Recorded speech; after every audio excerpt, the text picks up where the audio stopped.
15 years ago, they weren't doing these kind of surgeries. They were opening your back up, fusing you, and in my line of work, when you got that done, you were done. You either had to take a pension or they shoved you in a corner somewhere until you retired.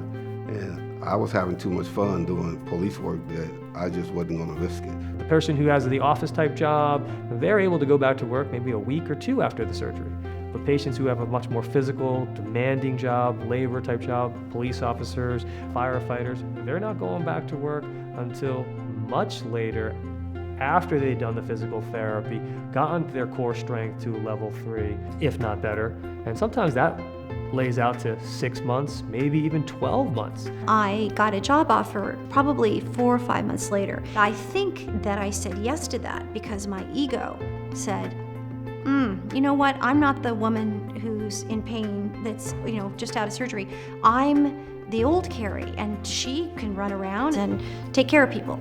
I had actually told the people at the hospital that I planned on being out for 5 weeks, which is now is like laughable. But the truth was, I left home too soon, and I got back in the game. And did I suffer more? Absolutely, no question. My ego was fed, the part of me that wanted to be back in the world was served, but there was definitely a price, absolutely.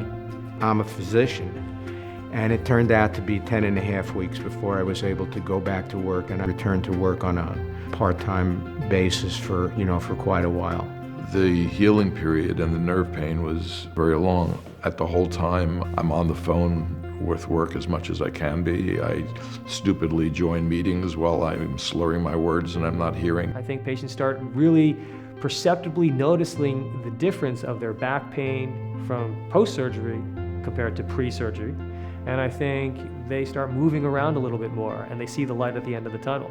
As they get stronger and more conditioned, they are moving around more, doing more activities of daily living, maybe not going back to work just yet.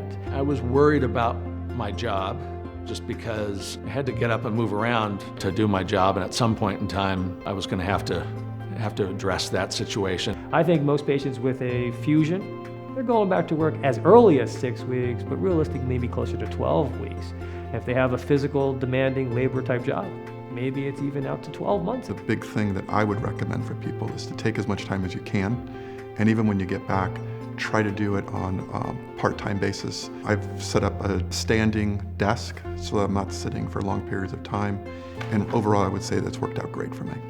The last surgery was in August, and I'm just now able to really put in a full day.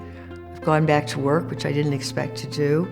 I couldn't drive. I Ubered 60 miles one way, I Ubered 60 miles the other way. I did that for 2 months. I love the Uber drivers. I love what I learned about the Uber drivers. And then when I came back to work, it was understood that there were certain things that I could do and there were certain things that I couldn't do. Like lifting a patient from the operating table onto the gurney. Your body tells you what you can do and what you can't do, and if I couldn't do it, I just simply said I need help.